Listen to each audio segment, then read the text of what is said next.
अमीर और गरीब बहू की ठंड। गरीब अर्पिता कच्ची मिट्टी वाली खुली रसोई में ओस भरी ठंड में खाना बना रही होती है। कितनी ठंडी ठंडी हवा चल रही है। चूल्हे की आंच भी ठीक से नहीं लग रही है। आज तो मालकिन ने काम पर भी सुबह जल्दी बुलाया था। अभी तो आधा आता बाकी बचा जा रहा है। रोटी बनाते बनाते वही टाइम हो जाएगा। अर्पिता जल्दी से बाकी की रोटी बनाकर सारा खाना उठाकर घर के अंदर ले जाती है। माँ जी, मैंने रोटी सब्जी बनाकर रख दिया है, मैं काम पर चलती हूँ, आज काफी लेट हो गया है। बहू, बाहर इतनी ठंड हो रखी है, रात भर ओस भी गिरी है। बिना शॉल स्वेटर की जाएगी तो तबीयत खराब हो जाएगी। ये ले मेरी शॉल ओढ़कर जा, काफी गर्म करती है, शरीर में थोड़ी गर्माहट रहेगी। शांति अपने शरीर पर से शॉल उतार कर अपनी गरीब बहू को ओढ़ने को देती है। शॉल काफी ज्यादा फटा पुराना था, जिसमें जगह जगह से सिलाई चल रखी थी। आज तो रोड पर हल्का हल्का सा कोहरा सा छाया हुआ है। रोड पर एक लाइन से फ्रूट वालों का ठेला लगा था। कुछ अमीर लोग ठंड के महंगे ट्रैक सूट पहने हुए फ्रूट खरीदते दिख रहे थे। जैसे गरीब बहू काम पर पहुंचती है, उसकी मालकिन शालिनी उसे लेट आने के लिए काफी ज्यादा सुनाती है। अर्पिता, रुक तू जरा, ये कौन सा टाइम है तेरा काम पर आने का? मैंने जबकि तुझे कल कहा भी था आज जल्दी आने को। साहब को मीटिंग के लिए जल्दी जाना था। अब तू कब बर्तन साफ करेगी और कब नाश्ता बनाएगी? मेम साहब, आपको तो पता है मेरा घर यहाँ से काफी ज्यादा दूर पड़ता है। पैदल पैदल चलकर आने में थोड़ा समय लग जाता है। मैं फटाफट से बर्तन साफ करके नाश्ता बना देती हूँ। अरे, अब क्या नाश्ता बनाकर अचार डालेगी? तेरे साहब ब्रेकफास्ट किए बगैर ही चले गए। जाकर पहले तू किचन और बर्तन कर ले, फिर बताती हूँ क्या बनाना है। जी मालकिन। अर्पिता को हमेशा इसी तरह से शालिनी की बातें सुननी और उसे सहनी पड़ती थी, क्योंकि इन दिनों उसके घर परिवार की हालत बहुत ही ज्यादा खराब चल रही थी। पति का काम छूट जाने के बाद अर्पिता मजबूरी में कोठी में रोटी बनाने और झाड़ू पोछा बर्तन करके परिवार के खाने का खर्चा चला रही थी। गरीब बहू जैसे रसोई में आकर देखती है तो काफी सारे झूठे बर्तन लगा रखे थे और रसोई बुरी तरह से गंदी पड़ी थी। कल शाम को मैं जाते जाते सारे बर्तन करके गई थी कि सुबह के टाइम कम बर्तन करने पड़ेंगे, लेकिन मालकिन रात रात के खाने में सारे बर्तन लगा देती हैं। एक चम्मच भी नहीं बचाती धोने के लिए। किचन की खिड़कियां खुली होने के चलते किचन में काफी ठंडक होती है। अर्पिता थरथराते हुए बर्तन को मांजना शुरू करती है। कुछ देर बाद केवल बर्तन पर साबुन चढ़ाने में हाथ बिल्कुल बर्फ के जितने ठंडे हो गए हैं। आज तो ठंडे ठंडे पानी से बर्तन धोने में हाथ सुन्न हो जाएंगे। अर्पिता जैसे बर्तनों को खंगालने के लिए नल खोलती है तो ठंड की वजह से टूटी से बर्फ जितना ठंडा पानी आ रहा था। हे भगवान, पानी तो बर्फ की तरह निकल रहा है। इतने ठंडे पानी से बर्तन खंगालने में हाथ सुन्न पड़ जाएंगे। एक बार दूसरा वाला नल खोलकर चेक कर लेती हूँ। गीजर वाला गर्म पानी आ रहा होगा तो उसी से बर्तन धो लूंगी। अर्पिता गीजर वाला नल खोलती है तो उसमें से गरम गरम पानी आ रहा होता है, जिससे वो बर्तन धोने लगती है। तभी शालिनी किचन में आकर गरीब बहू को गर्म पानी से बर्तन धोते देखकर गीजर का कनेक्शन बंद कर देती है। अर्पिता, मैंने ये गीजर तुम्हारी खातिर नहीं लगाया, बल्कि अपनी सहूलियत के लिए लगाया है। मैं तुम्हें पूरे महीने का तनख्वाह इसलिए नहीं देती कि तुम गर्म पानी से बर्तन धो। वो मीम साहब, आज नॉर्मल वाली टूटी में से बर्फ जितना पानी आ रहा है। धोने में हाथ सुन्न पड़ रहे थे, इसीलिए गीजर वाले पानी से धो रही थी। अरे मगर इस गीजर का बिल तो मुझको भरना होता है ना। अगर ठंडे पानी से काम नहीं होता तो काम छोड़कर घर बैठ जाओ। वैसे भी तुमसे सस्ते रेट में काम वाले झाड़ू बर्तन खाना बनाने को तैयार है। शालिनी गरीब बहू की मजबूरी को अच्छे से जानती थी, जिसका वो अच्छे से फायदा उठाती थी। मालकिन, इस बार मुझे माफ कर दीजिए। आगे से मैं किसी भी काम के लिए गीजर का पानी इस्तेमाल नहीं करूंगी। बेचारी गरीब बहू ठंडे पानी में ही बर्तन धोती है, जिससे उसके हाथ लाल पड़ जाते हैं। कड़वी सच्चाई है, लेकिन एक गरीब को अमीरों की चौखट पर पेट की आग लेकर आती है। जहां सर्दी का मौसम अमीरों के घर में खुशियों की सौगात लेकर आती है, गरीबों की चौखट पर बेबसी, भुखमरी, लाचारी और बेरोजगारी बनकर आती है। कुछ देर के बाद कमरे में आते हुए, मालकिन, मैंने सारा काम कर दिया है, अब मैं घर जाऊं? हाँ ठीक है, मैंने तुम्हारा इस महीने का हिसाब कर दिया है। तुमने इस महीने में 7-8 दिन काम किया है। ये लो उसके पैसे, कल से आने की जरूरत नहीं है। जैसे ही शालिनी अर्पिता को काम पर आने के लिए मना करती है तो वो अपने परिवार के भरण पोषण गुजारे को सोचकर काफी ज्यादा परेशान हो जाती है। शालिनी मैडम, क्या आपको मेरा काम पसंद नहीं आ रहा तो मुझे बता दीजिए, लेकिन इस तरह से मुझे काम से मत हटाइए। आपको तो पता है मेरे घर के हालात, इकलौती कमाने वाली मैं ही हूँ। अर्पिता, तुम्हारे काम से मुझे कोई दिक्कत नहीं है, लेकिन मेरे हस्बैंड का ट्रांसफर हो गया है, इसलिए हम कल यहाँ से शिफ्ट कर रहे हैं। अगर मेरा दोबारा इस जगह आना हुआ तो मैं तुम्हें ही काम पर रखूंगी। ठीक है मेम साहब, मैं चलती हूँ। बेचारी बहू मन छोटा किए घर आ जाती है, जहां बच्चे बोरी बिस्तर ओढ़कर बैठे थे। घर की दीवार देखने से काफी पुरानी लग रही थी।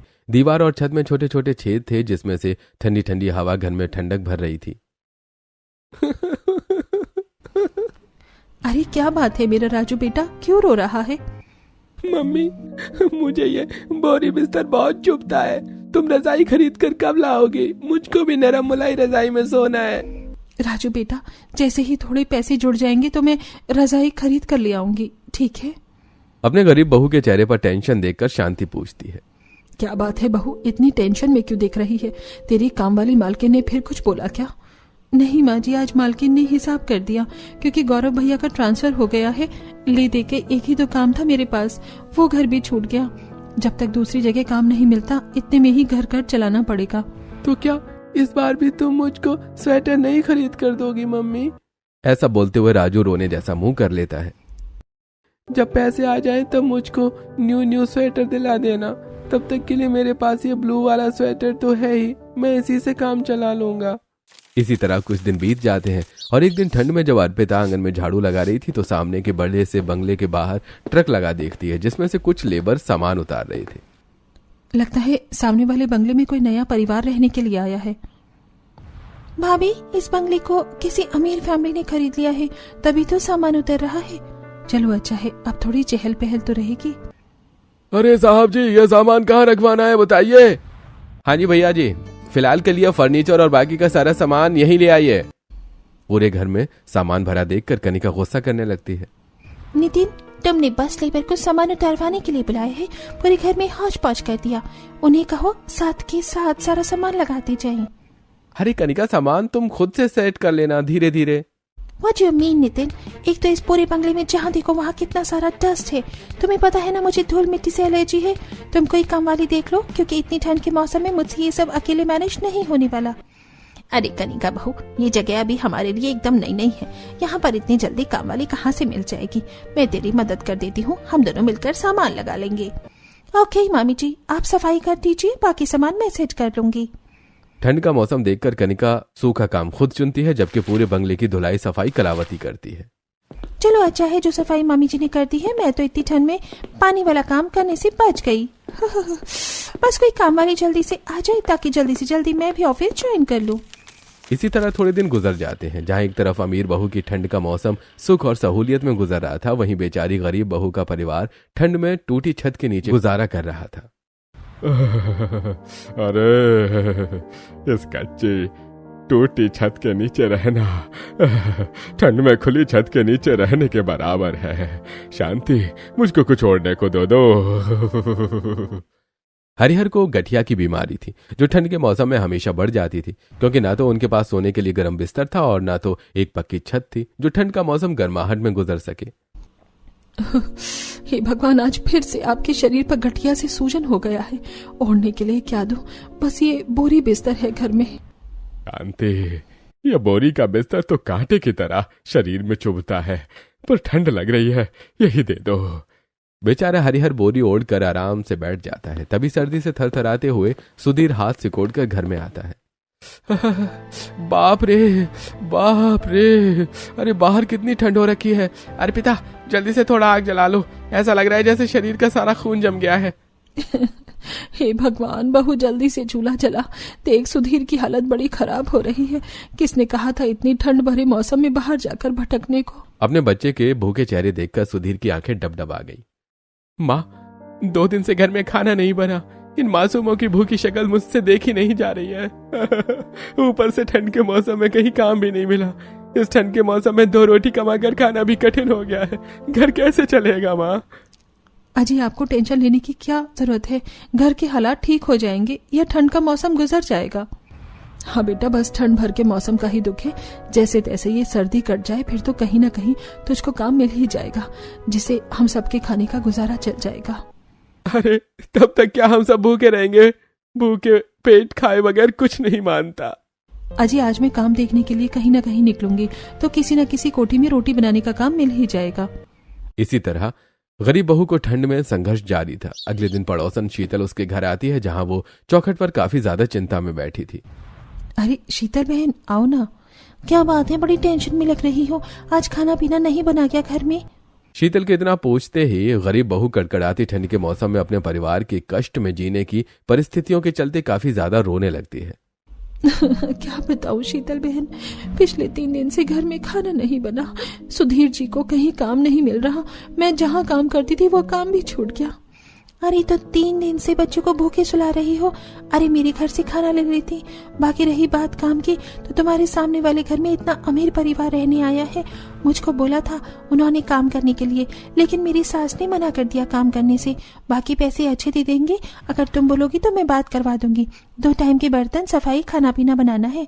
शीतल बहन, मैं कर लूंगी काम। इस वक्त मुझे काम की बड़ी जरूरत है। शीतल अर्पिता को कनिका के बंगले में लेकर आती है, जहाँ चारों तरफ हीटर की गर्माहट थी। चलो फिर मैं चलकर तुम्हारी बात करवा देती हूँ। आज तक मैंने इस घर को केवल बाहर से देखा था, अंदर से देखने में ये कितना ज्यादा आलीशान है और यहाँ पर कितनी गर्माहट भी है। बड़ी मालकिन, ओ बड़ी मालकिन। तभी कनिका कमरे से बाहर निकल कर आती है। मामी जी घर पर नहीं है, बोलो क्या काम था? नमस्ते मीम साहब, मालकिन ने कहा था काम वाले की जरूरत है तो ये कर लेगी काम। तभी एकदम से दोनों अमीर गरीब बहू का आई कांटेक्ट होता है। अरे कनिका, तुम यहाँ पर कैसी हो? तुम्हारी शादी भी हो गई? अर्पिता अपने सामने खड़ी कनिका को देखकर काफी खुश होती है, तो वहीं कनिका शॉकिंग रिएक्ट करते हुए उसे नीचे दिखाती है। आई कांट बिलीव अर्पिता कि ये तुम हो। शादी के बाद भी तुम्हारी लाइफ बिल्कुल भी चेंज नहीं हुई। वही फजीचा सल्लुक आज भी है तुम्हारा, स्कूल और कॉलेज टाइम पर था। जहां कनिका एक्सपेंसिव सा denim style short frock, long boots और खुले हेयर किए हुए क्लास में एंटर करती है, जिसे देखकर सभी लड़कियों का मुंह खुला का खुला रह जाता है। गुड मॉर्निंग गर्ल्स, कैसा लग रहा है मेरा लुक? खाने का यू लुकिंग सो गॉर्जियस। तुम्हारी विंटर ड्रेस कलेक्शन बहुत ही ज्यादा अच्छी लग रही है। Thank you for the compliment Prisha. वैसे मेरा ड्रेसिंग स्टाइल सबसे हट कर ही होता है। कल ही मैं सर्दियों की शॉपिंग करके आई हूँ। एक से बढ़कर एक कपड़े लेकर आई हूँ। इस बार तो पूरी कॉलेज में मैं ही चमकूंगी। बाकी कुछ लोगों में तो बिल्कुल भी ड्रेसिंग सेंस नहीं होता। बस जब देखो वही फटा पुराना 2 पीला और ब्लू कलर का सूट और बहन जी की तरह एक चोटी बनाकर आ जाते हैं। कनिका जानबूझकर पीछे बैठकर पढ़ रही अर्पिता को ये बातें सुनाती है। कनिका, तुम चाहे जो मर्जी पहनो, मैं तुम्हारे कपड़ों को लेकर कभी कुछ नहीं बोलती। तो तुम हमेशा मेरे कपड़ों से मुझे जज मत किया करो। तुम्हारे माँ बाप ने तुम्हें हर तरह से सहूलियत में रखा है। तुम काफी ज्यादा अमीर हो, लेकिन मैं बहुत ही गरीब परिवार से यहाँ पर पढ़ने और अपना फ्यूचर बनाने के लिए आई हूँ। इतना कहकर गरीब अर्पिता अपनी किताब उठाकर लेक्चर क्लास से बाहर जाकर पढ़ने लगती है। ये 2 कौड़ी की गरीब 2 बस लेक्चर देना आता है करना, तो इसे शादी के बाद झाड़ू पहुंचा ही है। कौन सा किसी मल्टीनेशनल कंपनी में जॉब लग जाएगी इसकी। वैसे तो तुम कॉलेज टाइम में बहुत ही ज्यादा पढ़ाकू बनती थी। मुझे तो लगा था कि तुमने पढ़ लिख कर कोई अच्छी नौकरी कर ही ली होगी। मुझे नहीं पता था कि तुम झाड़ू पोछी का काम करती हो। कनिका का खराब बर्ताव देखकर भी अर्पिता सहजता दिखाती है। कनिका, कोई भी काम छोटा या बड़ा नहीं होता है, करने वाले के मन से होता है। ओ प्लीज अर्पिता, अभी मैं तुम्हारा लेक्चर सुनने की मूड में बिल्कुल भी नहीं हूँ। और अगर मेरे घर में काम करना है तो यू कॉल मी मैडम। जी ठीक है मेम साहब। That's like perfect sound. तो चलो अभी से शुरू हो जाओ, जाकर जल्दी से सफाई करो। अर्पिता सभी कमरे में अच्छे तरीके से झाड़ू मारती है, पर जैसे ही वाइपर से पोछा लगाने चलती है तो कनिका मना कर देती है। अरे इस तरह से वाइपर से पोछा लगाना तो मैं भी कर लूंगी। मुझे हाथ की सफाई पसंद है, वाइपर की नहीं। बेचारी अर्पिता बगैर किसी शिकायत किए हाथ से फर्श पर पोछा लगाने लगती है। बेडरूम का फर्श तो बर्फ से जितना ठंडा है, पोछा लगाने में तो मेरे हाथ सूने पड़ रहे हैं। बेचारी गरीब बहू बीच बीच में पोछा छोड़कर अपने हाथों को बार बार मलती है और फिर से पोछा लगाती है, लेकिन ये देखकर भी अमीर घमंडी कनिका उस पर बिल्कुल मोह नहीं खाती और सारे काम ठंडा पानी से ही करवाती है। कुछ घंटे बाद, मीम साहब शाम के 6 बज गए हैं, अब मैं जाऊं? सारा काम खत्म कर दिया है ना? जी लगभग सारा काम खत्म कर दिया है। मुझे अपना घर भी देखना होता है, मैं जाऊं? हाँ तू जा और कल टाइम से आ जाना। तभी बेचारी गरीब बहू झिझकते हुए एडवांस की बात करती है। मीम साहब थोड़े पैसे मिल जाते तो बड़ी जरूरत थी। अरे अभी तो तुझे काम पर आए बस 1 ही दिन हुआ है और तू आज ही एडवांस मांग रही है। कम से कम 1 हफ्ता पूरा कर तो एडवांस मिलेगा। कनिका एडवांस देने से मना कर देती है, तभी कलावती उसे रोकती है। अरे बेटी रुको जरा, ये लो 2000 रुपए एडवांस में रख लो। बहुत बहुत शुक्रिया माँ जी। पैसे लेकर गरीब बहू राशन की दुकान पर आती है। बिरजू भैया 1 किलो चावल, आधा किलो आटा, 1 पाव दाल दे देना। जब तक तनख्वाह नहीं मिलती पूरे महीने में 2000 में घर का खर्च देखना है। ये लो बहन, राशन कर दिया है। अर्पिता जल्दी से राशन लाकर सभी को गर्मा गर्म दाल चावल बनाकर देती है। राजू, रुचि गरम गरम दाल चावल बनाया है, खा लो। आज तो हमारे भी घर में खाना बना है, चलो दीदी खाते हैं। दोनों बच्चे रूखे से दाल चावल भी खुशी से खाने लग जाते हैं। अगले दिन अर्पिता काम खत्म करके कनिका के घर आती है, जहां वो बेडरूम में नरम गरम रजाई में बैठी वर्क फ्रॉम होम कर रही थी। कमरा हीटर की गर्माहट से भरा हुआ था। मीम साहब, नाश्ते में क्या बनाना है बता दीजिए।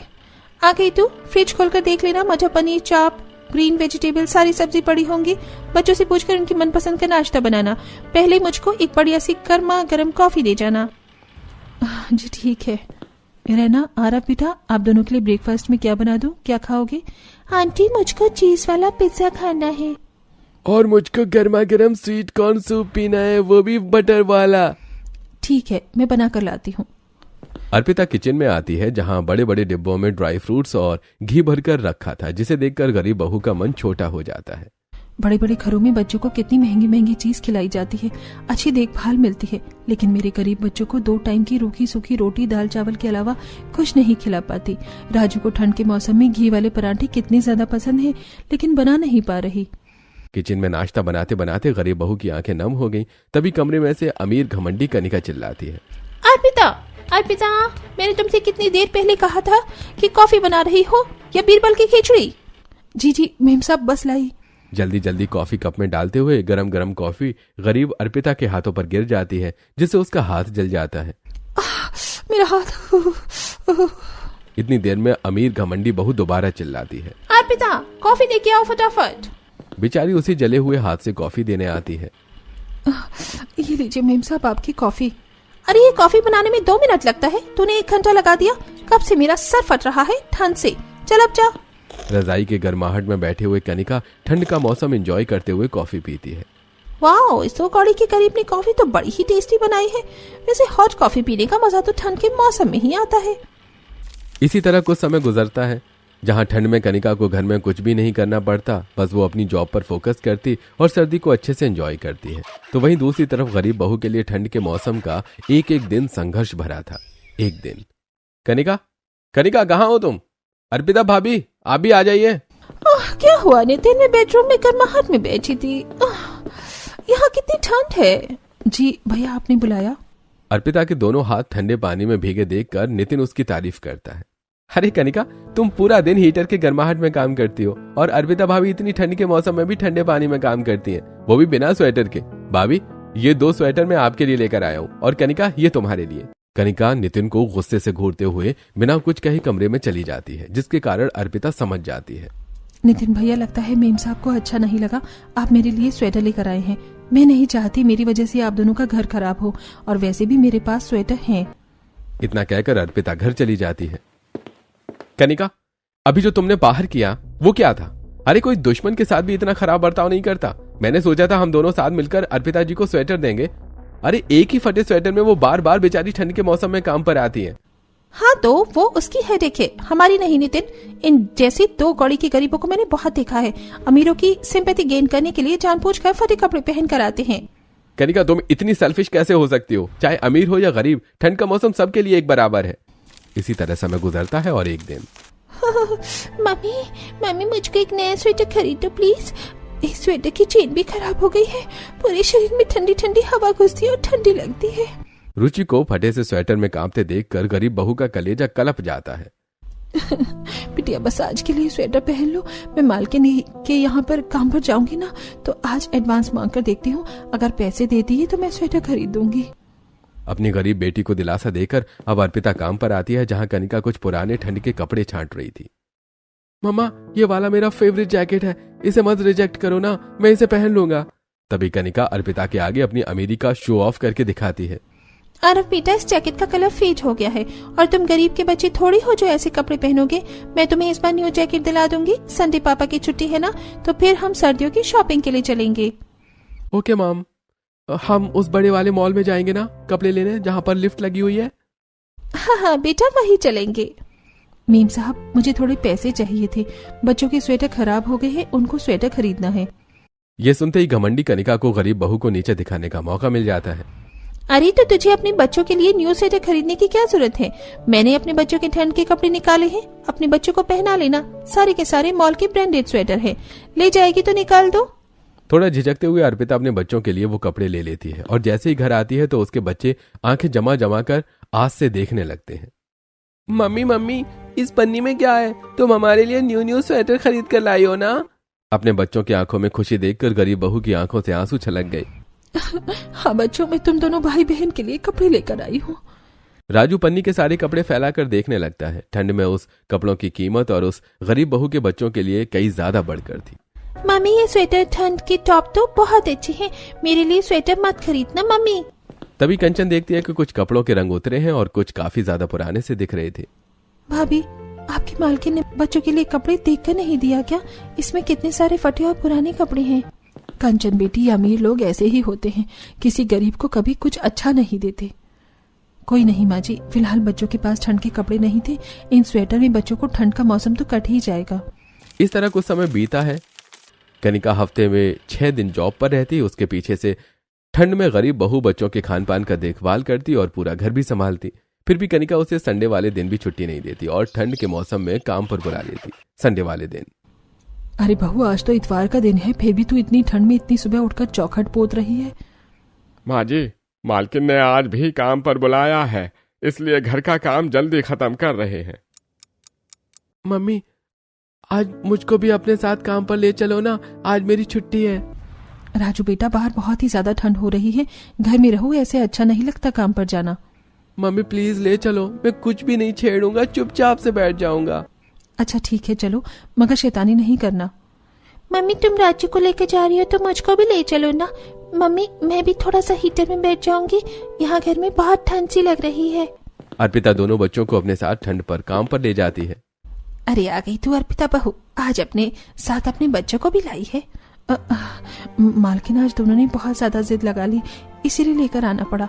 कोई बात नहीं, बच्चे ही तो हैं, जाओ बच्चों, राय नारव के साथ खेल लो। अर्पिता के बच्चों को साथ आया हुआ देखकर कनिका मुंह बना लेती है। अर्पिता, तुझे अपने बच्चों को लेकर आने की क्या जरूरत थी? मुझे तुझे अपने साथ ग्रोसरी का सामान लेने के लिए लेकर जाना था। कोई नहीं मालकिन, मैं आपके साथ चलती हूँ, बच्चे तब तक यहाँ रह लेंगे। कुछ ही देर में दोनों अमीर गरीब बहुएं मॉल में जाती हैं, जहां कनिका ग्रोसरी वाले कॉर्नर में आती है, जहां महंगे पैकेट वाले बिस्किट, नमकीन, ड्राई फ्रूट, घी सब लगा हुआ था, जिसे वो ट्रॉली में भर लेती है। देख ले, अगर तुझे भी अपने घर के लिए कुछ चाहिए तो सारा सामान बजट में मिल जाता है।